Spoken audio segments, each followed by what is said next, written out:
Morning mga kalapatids, nandito nga pala ako sa Tarlac, Loisita, kung saan lugar na nagpagawa si Armsway Loft na si Mr. Paulo Malbar na kanyang nalagyan ng breeder cage sa 32 holes.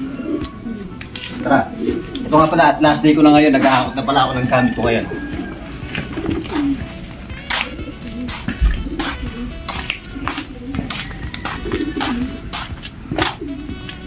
So mga kalapatids, ito pala yung yung breeding loft ni Mr. Paulo Malbar. Tapos nasa loob yung niya, yung breeding cage sa 32 holes. Papasilip ko sa inyo mamaya sa loob, papakita ko muna sa inyo yung sa labas. Ito nga pala yung ginawa ko. Ginawa ko to ng so ang poste na ginamit ko, tubo lang na Didos na GI.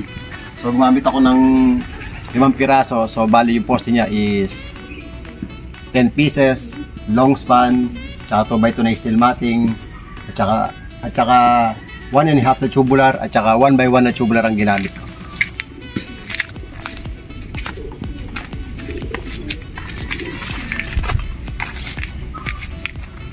So ito pala yung harapan ng loft ni Mr. Paulo Malbar na pinagawa sa akin.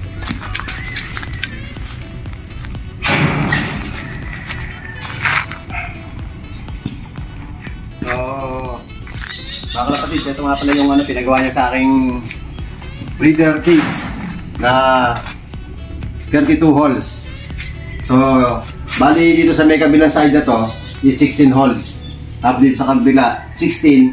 So, naglagay ako ng hallway dito sa harapan ng 4 feet. Bali, ang sukat niya is 4x22 feet. Para pag naglilinis yung loftman niya, nilagyan ko na rin siya ng nakuran ng dumi. Para hindi hassle. Mas maganda kasi kung nakaganyan na lang at saka lilinisin niya pag ganyan yung mga dumi. Hindi na yung hinilain ko ng buo. So pagtapos ko linisin, tutulak na lang niya. Ayan lang. So ito pala yung mga niya. Yan yung mga pintuan niya. Yan, nilagyan ko siyang stainless na bisagra.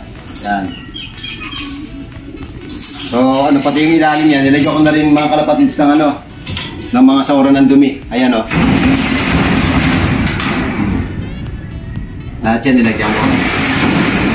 Tapos yung mga ibon, dito lang tumutuka sa may labas. Hindi na pinapasok sa loob yung mga patukan at saka painuminan. So yung paitlugan niya, nilagyan ko na lang sa may itaas. Para sa taas yung mga paitlugan. So bali lahat yan nilagyan ko yan. Yung breeder cage nga pala nito, mga kalapatids, gawa siya sa 1x1 na steel matting na galvanized at saka sa 3/4 na tubular na galvanized. Matibay siya kung sa matibay, talagang as in matibay, natatagal siya. Yan guys. So lahat pala ng mga nasa loob na yan is lahat ng mga paitlugan, yung mga lalagyan ng paso, puro mga nakahang siya. Eh ayaw kasi ni Boss Paulo Malbar ng nandun sa lapag kasi para madumi yung tignan, mas maganda yung nandun sa may taas. Ayan lahat siya, pati sa may kabila. May dati. At yan mga kalapatids, silagyan ko yan.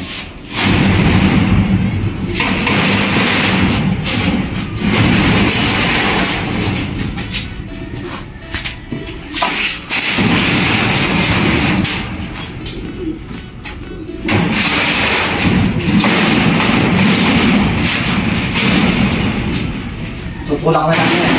So ito pala, nilagyan ko na ng pasay natin para ito nakasapo. Para hindi siya diretso sa may simento. Para di na mahirapan mag-inis yung lockman. Ayan o. Tulak-tulak lang yan. Yan lahat yan o.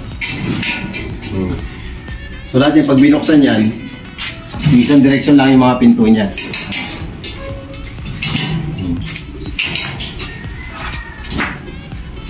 Walang kahirap-hirap.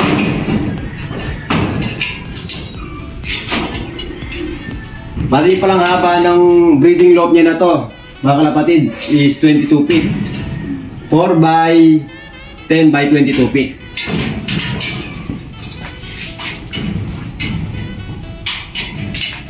Tapos naman itong na to, itong vlog ko na to mga kalapatids.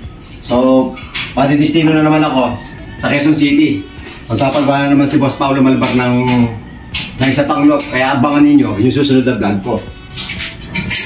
Yung loft na ipapagawa niya sa akin, doon niya ilalagay yung mga panlaban niya sa BBC. O yung sa mga gusto pala magpagawa sa akin, mag-PM lang sa akin sa Facebook o na-indicated naman sa akin yung ano ko, yung cellphone number ko dyan na 0936-292-4625. At huwag nyo rin kakalimutan man na mag-follow at subscribe. O kanto lang mga kalapatids, maraming pala salamat sa mga kalapatids na sumusuporta sa akin, tsaka yung mga nag-order sa akin ng mga at tsaka yung mga nagtitiwala. Shoutout pala sa mga kaibigan ko dyan, kila Jomar Pangilinan, kila Ruben Ocampo, kila Totoy Diego, kay Mr. Superman na si Emmanuel Go, at saka kay Alfie Valenzuela. O, hindi ko kayo mababati lahat, masyado nung marami akong kaibigan ng mga nakilala sa Facebook. Maraming pala salamat sa mga tiwala ninyo. Okay, good luck mga kalapatids.